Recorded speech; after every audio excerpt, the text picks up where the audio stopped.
E a gente vai começar com a pauta de presidente Renan Antônio Ferreira dos Santos, que esteve hoje no Linha de Frente, numa rádio em Salvador, que é a Rádio Antena 1, tá?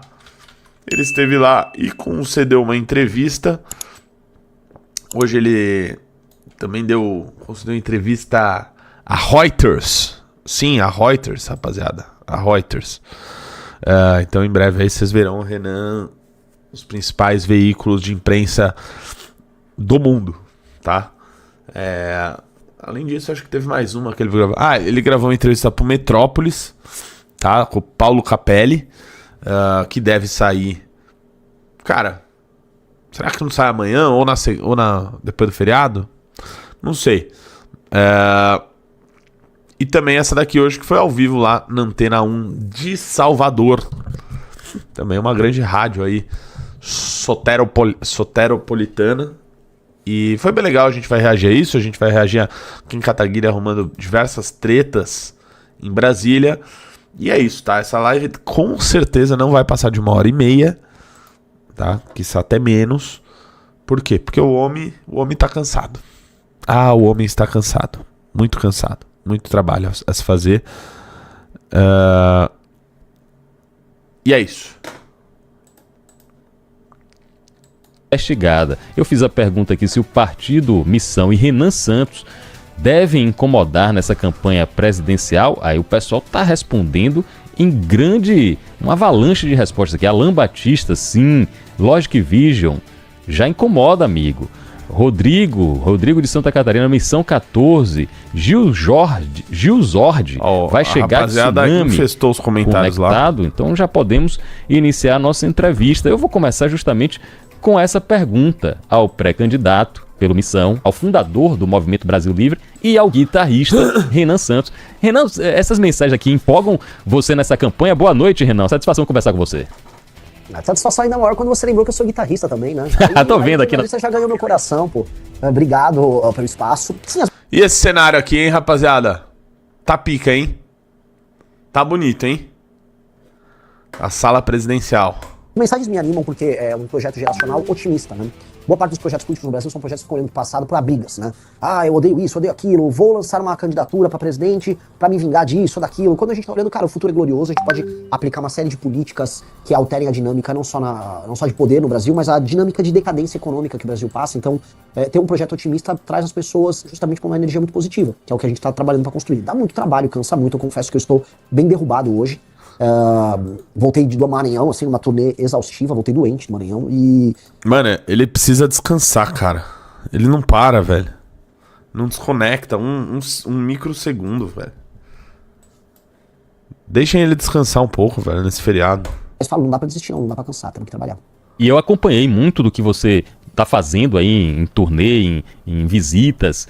Você tá levando aí o nome do partido, Missão, que eu tive a oportunidade de conhecer antes de ser fundado por intermédio de Kim Kataguiri, quando ele veio aqui em Salvador, na visita mais recente, ele já estava falando, Pablo, vai ter um partido aí e vamos ter candidato a presidente. Isso foi no ano passado, se eu não me engano, no mês de outubro, ou mês de junho, agosto, e ele estava falando a respeito disso. Me surpreende bastante, positivamente, você é um jovem, o partido é recém-criado, a sua pontuação nas pesquisas eleitorais. Às vezes, a depender da pesquisa, acima, inclusive, de políticos consagrados que já estão com cargos eletivos, tem uma grande visibilidade de mídia, por exemplo. O que é que você atribui a isso, Renan Santos? Eu levo muito a sério a pesquisa Atlas. O Atlas é o instituto que mais acertou as últimas eleições do mundo. Eles acertaram agora, assim, eles gabaritaram a eleição na Hungria, eles acertaram o Chile, eles acertaram a Argentina, eles acertaram os Estados Unidos. Nas eleições brasileiras de 22, eles foram um dos melhores. Então, eu confio na metodologia deles. Acho que eles antecipam tendências na metodologia deles, eles são muito felizes nisso. E na Atlas, inclusive quem contrata a track da Atlas vai se surpreender com os nossos números, mas na última Atlas eu ultrapassei os governadores, né? E o que eu atribuo nisso? Eu acho que assim, o que a gente propõe, como eu te disse, não é um projeto vingativo, e tampouco não é um projeto preso a casinha, a currais, né? Qual curral? Se você fosse comportar como um cara de direita, você tem que falar certas coisas, se comportar de certa maneira, e não necessariamente você vai estar falando a verdade. Mesma coisa se você for de esquerda.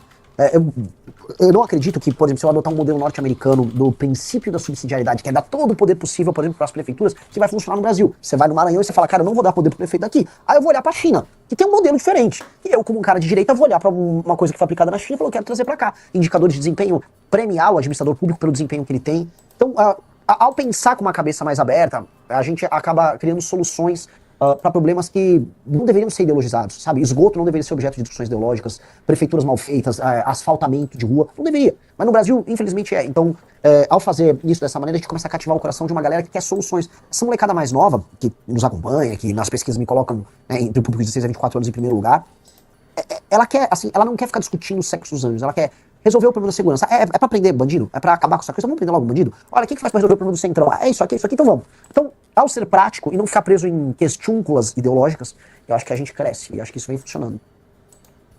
Candidato à presidência da República pelo partido Missão, é nosso convidado aqui no Linha de Frente Especial, nessa noite de quinta-feira. Renan, o que é que você visitando nossa região, visitou o Maranhão, deve vir fazer a visita na Bahia, eu quero saber suas propostas para infraestrutura, para questões que afligem. Ele tem realmente a voz igual a do professor Ricardo Almeida, hein?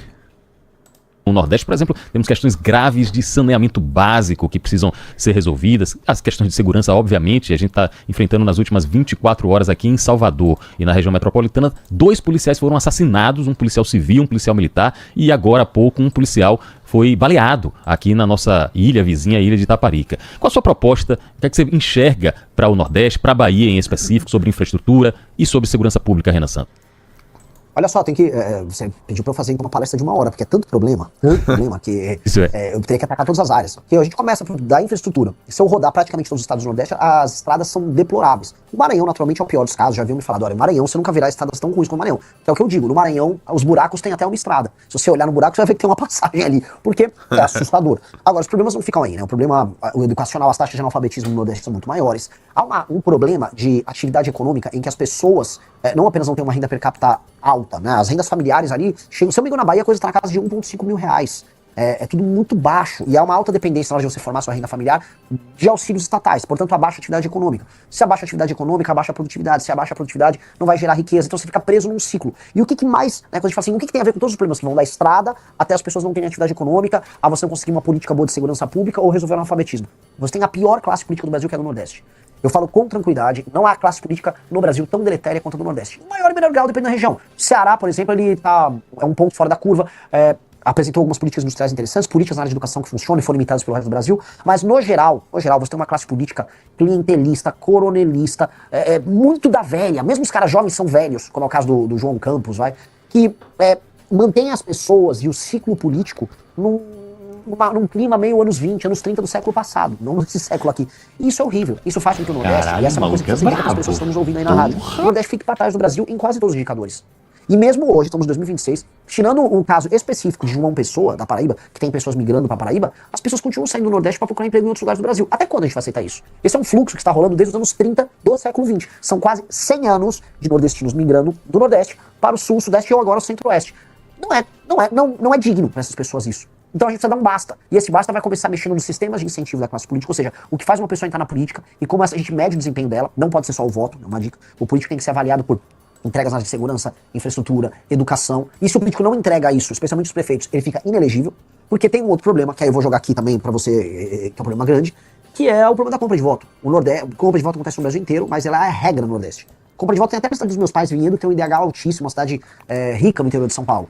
Mas, no Nordeste, acontece numa intensidade tão grande. E aí, aquela política de botar os parentes de todo mundo na prefeitura, pra você fazer todo mundo trabalhar pra você no período eleitoral, o dinheiro desviado da emenda que compra o voto da pessoa, que isso elimina qualquer possibilidade de democracia ou elimina a possibilidade das pessoas votarem de maneira, vamos dizer, independente, com a consciência delas. E aí esses políticos, essas famílias velhas vão mandando nas cidades, as cidades ficam pobres pra sempre, e isso é ruim pra todo mundo. Ruim pro povo do Nordeste, que sofre, e ruim pro povo do Sul, Sudeste e Centro-Oeste, acaba pagando a conta desses políticos, através do Pacto Federativo. E esse ciclo precisa mudar, eu quero mudar esse ciclo. Santos, pré-candidato. Que isso. Digita 14 aí no chat pra eu saber se você está 200% fechado com o Renan Antônio Ferreira dos Santos. Só pra saber. Porque a partir de agora, nós não somos mais meros eleitores de Renan Santos. Nós somos o seu exército. Até ontem, eu era 200% Renan Santos. Hoje eu sou 300%. Candidato à presidência da República pelo Partido Missão, e ele mencionou que confia muito no Instituto Atlas e Intel. As pesquisas mais recentes do Instituto Atlas e Intel colocam o Renan Santos na minha avaliação, uma surpreendente posição de terceiro lugar à frente de políticos. Por que surpreendente? Porque políticos tradicionais, com vários mandatos, com reconhecimento nacional, ficaram atrás de Renan Santos na maior parte dos cenários da pesquisa Atlas Intel. Agora, Renan, vamos falar dos acontecimentos que estão em Brasília e que reverberam pelo país e pelo mundo. Hoje foi preso o presidente do BRB, o presidente de um banco importantíssimo, como o Banco Regional de Brasília, por suspeita, segundo a denúncia da Polícia Federal, a investigação da Polícia Federal, suspeita de ser beneficiado numa possível compra de papéis pelo Banco Master e a tentativa de comprar o banco. Você está acompanhando, eu vejo muitos de suas lives, seus depoimentos, tudo que está acontecendo aí com o Daniel Alvorcaro. Na sua avaliação, Daniel Alvorcaro vai fazer uma delação, vai fazer uma delação completa? Quem é que tem que ter medo de uma delação de Daniel Alvorcaro, Renan Santos? Ô, que porra é essa que estão me chamando de certezinha? Isso é coisa do Arthur, né?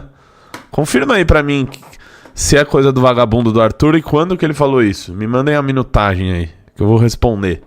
Condições normais de temperatura e pressão, todo mundo tem que ter medo do Daniel Alvorcaro. O Daniel Alvorcaro sabe podre de todo mundo, tirando as pessoas honestas no Brasil. Eu tenho certeza que você, Pablo, não tem medo que você está envolvido nisso, eu não tenho medo que eu estou envolvido nisso, mas muita gente, aí na Bahia um monte, né, pra falar da classe política daí, até porque o escândalo do Master em grande medida também começa na Bahia, mas STF, membros do mercado financeiro, grandes empresas do mercado financeiro aqui na Faria Lima em São Paulo, membros dos grandes partidos brasileiros, governo Lula, bolsonarismo, basta ver assim, esse presidente do Banco Regional de Brasília, falou hoje, super próximas com o senhor Flávio. Me mandem a minutagem. Foi durante ali a presidência dele, que aquele empréstimo esquisitíssimo foi obtido por Flávio para comprar aquela mansão esquisitíssima também, né, que ele não teria condições normais de pagar. Então, quando a gente olha todas essas coisas, quando essas coisas se avolumam, se o Alvorcaro delatar normalmente, se a Polícia Federal fizer o trabalho de coletar as informações, e se essa delação for homologada, cai o Brasil. Cai o Brasil. Agora, há um trabalho, você está acompanhando, de calar o Alvorcaro. A PGR está, né, as notícias dão conta que a PGR está atrasando esse processo, o STF duvido que queira homologar a delação dele. Então, né, vamos ver o que vem aí, assim, o que a gente está assistindo é uma coisa muito, muito triste da nossa democracia. A gente viu agora a perseguição ao Alessandro Vieira que está acontecendo, as declarações recentes do Gilmar Mendes, né, a gente falar que o judiciário está se comportando de maneira natural é um absurdo, né, então é um momento muito, muito grave. Ampliando e aprofundando um pouco mais isso, eu fiquei realmente assustado com a reação de integrantes. Cara, tô rindo demais disso, de certezinha. Que filho da puta esse Arthur, velho. Me mandem a minutagem aí que eu vou reagir depois. De ministros do Supremo, sobretudo Gilmar Mendes, também o ministro Dias Toffoli, ao verem o nome deles colocado num pedido de indiciamento num relatório da CPMI. E parece que a reação forte pode inclusive impactar na possível candidatura do senador Alessandro Vieira. Você, como hoje um player, como se chama, um player da política, você entende, eu estou entendendo assim, você entende que a isonomia, a autonomia entre os poderes está cada vez mais arranhada, um está querendo invadir o outro e tentando pressionar o outro lado a se render a possíveis atuações do judiciário contra o legislativo, também o executivo. Como é que você está enxergando isso, Renan? Eu acho que, por conta do conflito que o STF teve com o Bolsonaro, ali entre 19, 20, 21, 22, e dos recursos que o Bolsonaro deu, o judiciário ficou hiperpoderoso. Isso não é uma fala minha, tá? Eu sou um presidente de partido agora, mas agora eu vou usar as palavras do meu colega presidente de partido, Valdemar da Costa Neto, presidente do PL. Valdemar da Costa disse que o Bolsonaro dava umas broncas, gritava, ô Alexandre, isso, aí depois ele recuava para tudo que o Alexandre queria. Essa foi a tônica do enfrentamento dele com os Bolsonaro. O Bolsonaro recuava tanto que o STF foi avançando em tudo. A nomeação do PGR anti-Lava Jato, 2 ministros do STF que em momentos importantes votaram ao lado dos interesses do STF, fim da Lava Toga, fim da... Eu acho que tinha que colocar o livro amarelo nessa daqui, ó. Né? Só tem um livro aqui, põe o livro amarelo aqui. Atrás do Renan não aparece. Ou seja, retirar o COAF na época que estava com o Moro, o COAF, as informações do COAF foram parar todas com o Dias Toffoli. Então quando a gente olha todo aquele processo somado, aquela crise toda na pandemia e o hipeремpoderamento do inquérito do Alexandre de Moraes, a gente pode dizer que o STF virou um superpoder. Ele está acima dos demais poderes, e os demais poderes, tanto o poder executivo hoje com o Lula, quanto com o poder legislativo, com toda essa massa de políticos do Centrão, ninguém tem condições cognitivas ou morais de enfrentar o STF. O que é cognitivo? Eles não são muito inteligentes não, a turma do STF é mais esperta, mais lida, sabe jogar melhor o jogo. E morais, porque eles estão envolvidos nos mesmos escândalos que o próprio STF. Né?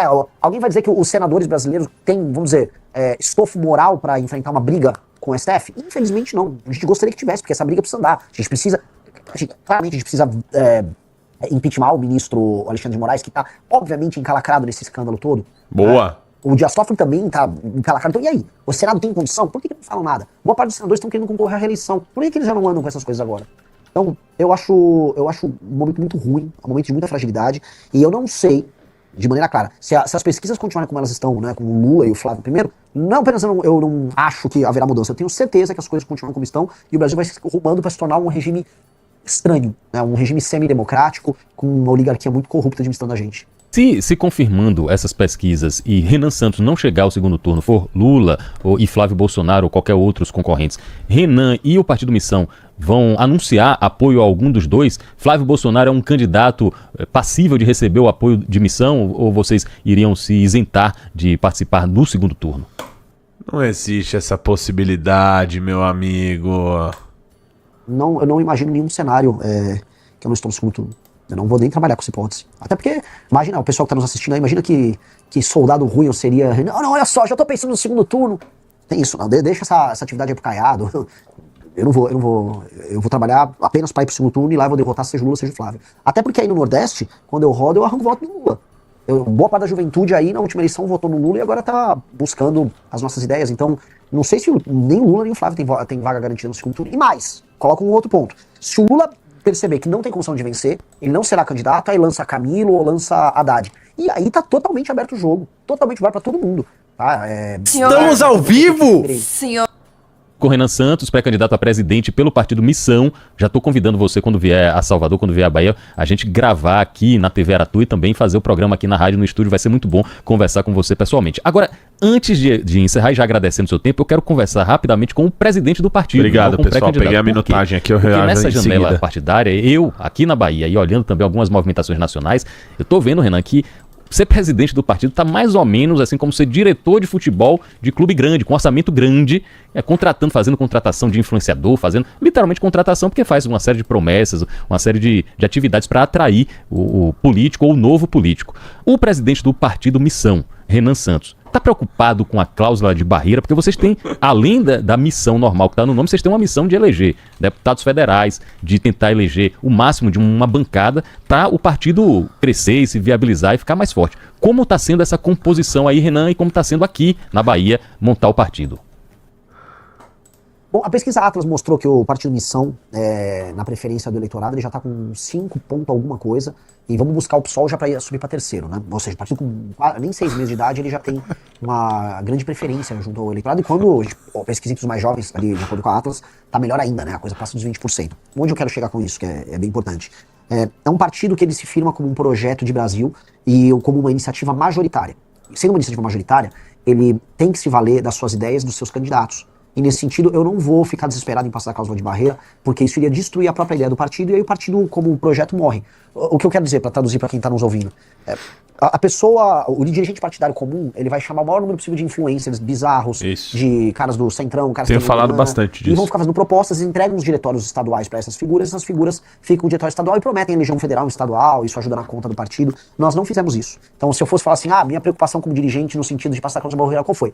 Ter os melhores candidatos, estar alinhados com o que a gente pensa. Absolutamente nenhum candidato nosso vai fazer campanha para algum outro candidato a presidente ou vai defender uma ideia que não seja uma ideia nossa. Essa pessoa, no meio da campanha, se ela fizer isso, ela vai ser reprimida dentro do projeto. O projeto é muito claro, é um projeto de um partido político alinhado, como acontece em qualquer democracia séria no mundo. Nós só vale a pena passar a cláusula de barreira se o nosso projeto passar a cláusula de barreira. Se eu precisar virar outro projeto para passar da cláusula de barreira, significa que o meu projeto é ruim, portanto que ele não tem espaço na sociedade civil. Então eu vou testar no meu projeto. E aí eu fico minha crítica, não só os partidos do centro que não tem nenhum significado e só querem passar a cláusula de barreira porque sim, né? Ou até, por exemplo, o Partido Novo que surgiu de uma ideia legal, bacana no início, e que hoje ele é um puxadinho do bolsonarismo só para tentar passar a cláusula de barreira, que é um negócio meio desonesto. É A isso. gente está conversando com o Renan Santos, agradecendo aos milhares de youtubers, os milhares de fãs aqui de Renan Santos que estão acompanhando também pela internet, nóis. pelo YouTube. Renan, você já, pela grande visibilidade que o partido... Cara, todo lugar que chama o Renan fica impressionado com a rapaziada que vai lá assistir. E, cara, é curioso isso, né? Porque, assim, existem bolsonaristas de milhões de seguidores, sei lá, 5, 7 milhões, sabe? No Instagram. E os caras vão fazer uma live e não leva ninguém. Não leva ninguém. Quando fui com o Renan no Vilela, a gente teve, cara, mais audiência do que o Flávio Bolsonaro. Tipo, sabe, cadê a militância dessas pessoas? Eu lembro antes o Bolsonaro ia nas coisas, bombava. Por que isso não acompanha os restos? Ou seja, eles são pessoas que eles não têm apoiadores. Eles têm apoiadores por causa do puxa-saquismo ao Jair Bolsonaro e só. E que sua pré-campanha estão tendo, você já deve ter recebido algum convite, alguma conversa aqui da Bahia, de qualquer um dos candidatos, para um apoio, para chegar junto, digamos assim, para colar com algum candidato aqui na Bahia. Já teve isso e quem foi, Renan Santos? Já teve umas conversinhas assim, mas eu não tô levando muito à frente, porque eu não acredito nesse jogo. Se eu precisar fazer esse jogo, quer dizer que meu projeto é ruim. O que eu quero dizer, não é que eu sou marrento, de maneira alguma, eu sou uma pessoa super leve no trato. A fama de Renan, brabão, doidão, é mais uma fama do que uma condução. Eu sou uma pessoa simples e confiável no trato. Vou responder os live pics já, rapaziada. Acabando esse react aqui. Eu quero ganhar eleição pra presidente, eu quero fazer bancada dos estados, eu quero eleger governadores. E meu papel aí na Bahia será determinado pelo tamanho da minha mensagem na Bahia. Então antes da Bahia eu vou chegar, vou fazer igual eu fiz no Maranhão, eu vou rodar a Bahia inteira e eu vou bater em quem precisar bater e vou elogiar quem precisar elogiar. Se tiver uma boa iniciativa numa cidade no interior da Bahia de um prefeito que, sei lá, é do PSD, mais que o PSD não vai estar comigo em nenhum momento, eu vou elogiar. E se eu precisar bater num cara do PSD, do PT, eu vou bater. E vai ser a mesma lógica, porque o que importa é tratar dos problemas baianos dentro da lógica do sistema de valores nosso. E dentro do sistema de valores, aí a gente vai estabelecer uma régua não só moral, mas uma régua valorativa.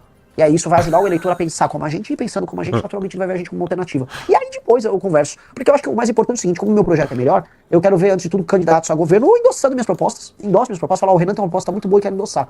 Eu gostaria de ver isso primeiro, da parte deles.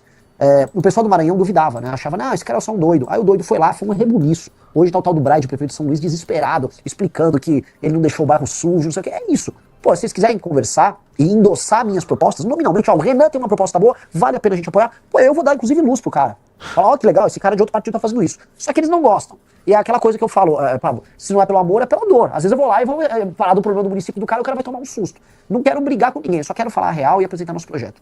Renan Santos, 42 anos, fundador do Movimento Brasil Livre, fundador do Partido Missão, pré-candidato à presidência da República, nosso convidado aqui no Linha de Frente. Para finalizar, eu quero saber a história lá que eu li no site Metrópole de um vazamento, inclusive eu já vou repudiando aqui, vazamento de conversa. Isso aí nunca tem um objetivo republicano, é muito grave quando eu vejo esse negócio de vazamento de conversa de grupo de WhatsApp. Mas estava lá publicado no site Metrópolis e estava dizendo, atribuindo a você uma declaração sobre o uso de cogumelos mágicos. Até eu fui procurar com um médico especialista amigo meu e falou, Pablo, tem muita gente já fazendo o uso de microdosagem com acompanhamento médico do termo técnico psilocubensis. O que é que foi que houve ali, Renan? Quem vazou essa história? Com qual interesse? E afinal, o que são os cogumelos mágicos, Renan Santos?